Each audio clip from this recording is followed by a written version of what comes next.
Kemudian berkemaslah ia dengan kedua menantunya, dan ia pulang dari daerah Moab. Sebab di daerah Moab, ia mendengar bahawa Tuhan telah memperhatikan umatnya dan memberikan makanan kepada mereka. Aha. Dia memperhatikan Nomi selepas Elimelek meninggal. Nomi dia mendengar bahwa siapa? Apa ayat itu? Tuhan telah, what is in English ya? That God, she might return to the country of Moab, for she have heard, dia telah dengar, in the country of Moab, that the Lord had visited, telah melawat kan? Memperhatikan his people by giving them bread, dengan memberikan apa? Roti. So Nomi mendengar ini khotbah yang akan datang. Tapi kita lihat di sini ayat 1 sampai ayat 5 kita tidak ketemukan perkataan Tuhan. Kenapa? Sebab Elimelek itu artinya apa tadi? Tuhan itu raja. Dalam arti yang lain, Elimelek sepatutnya haruslah menjadi saksi Tuhan. Seperti Yesus, Tuhan, seperti Alkitab katakan, kamu dan saya adalah saksi siapa? Tuhan. You are my witnesses. Bagaimana orang mengenal Tuhan? Mereka mengenal Tuhan melalui kita. Amin. Kamu adalah saksi Tuhan. You are the salt and the light of the world. Kata Yesus, Matthew 5:13 and 14. Ya, dia sepatutnya no name of God. Tak ada nama Tuhan.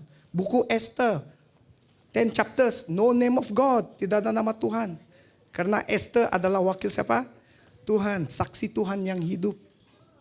Kita hanya melihat nama Tuhan datang di ayat yang ke-6. And this is where, dan di sini kita lihat, bila manusia gagal, Tuhan campur tangan.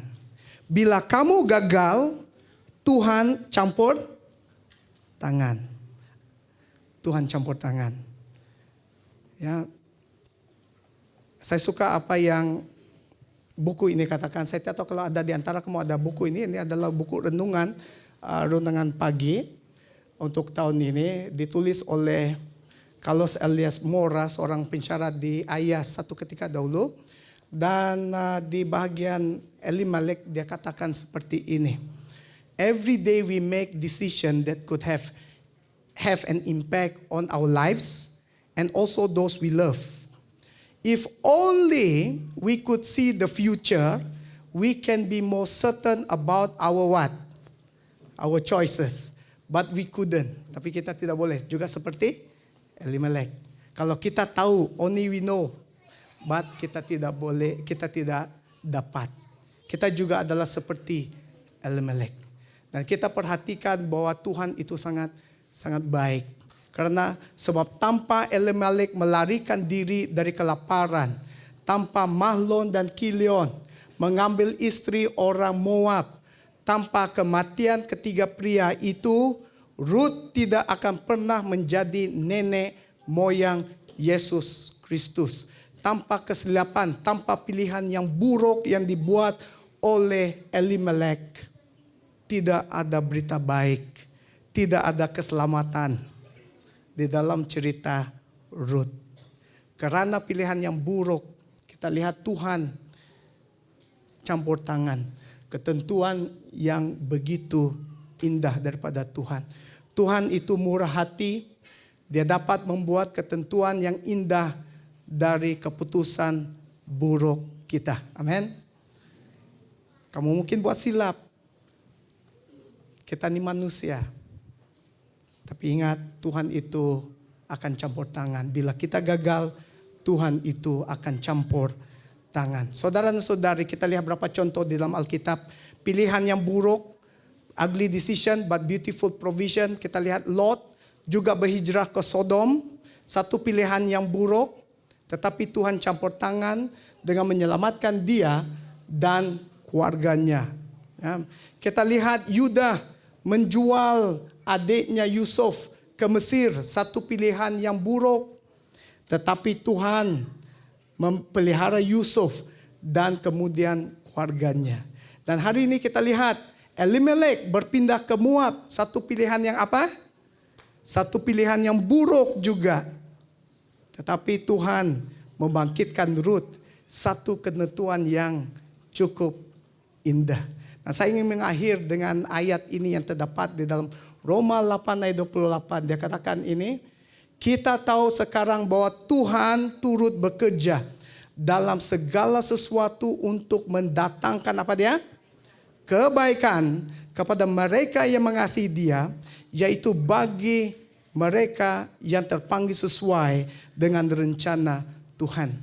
Ya, satu keputusan yang buruk, tapi ketentuan Tuhan itu cukup indah. Kiranya Tuhan memberkati kita semua.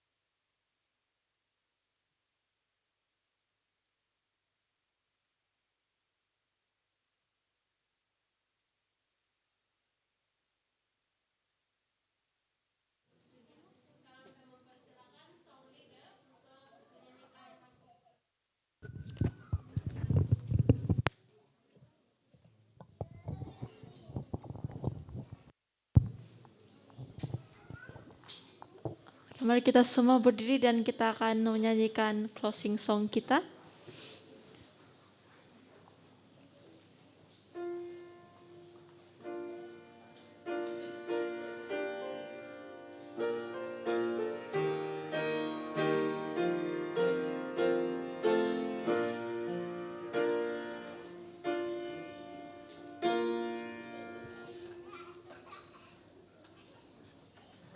Oke.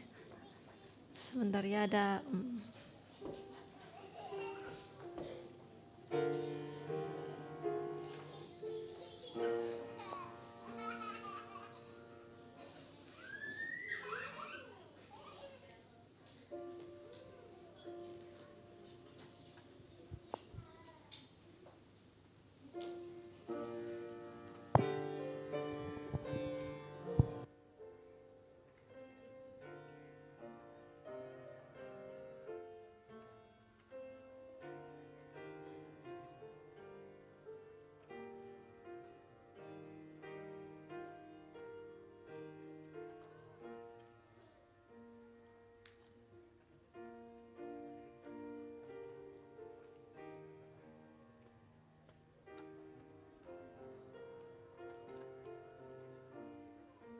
sing. God is my strong salvation, what for have I to fear?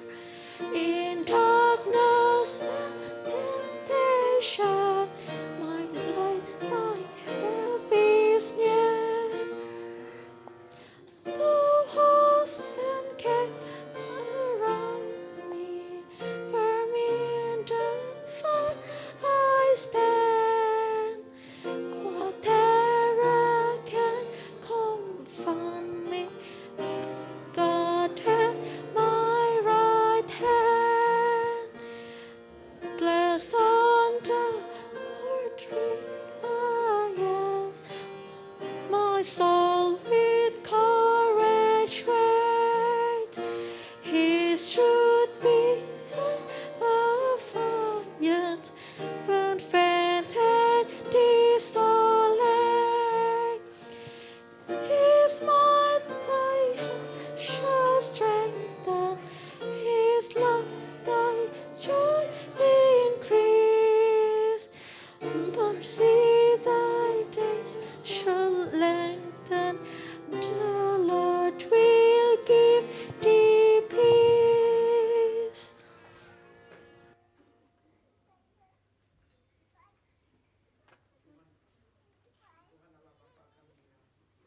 Terima kasih karena Engkau cukup baik kepada kami. Di saat kami gagal, Engkau akan menolong kami ya Tuhan. Kiranya kami tetap setia kepada Engkau ya Tuhan, sehingga kedatangan-Mu yang tidak lama lagi sampai kami berpisah daripada tempat ini. Kiranya berkat Engkau menyertai kami sepanjang minggu yang baru. Kami menyerahkan doa ini, acara ibadah kami pada tengah hari ini, dalam nama Bapa, Anak dan Kudus kami berdoa. Amin.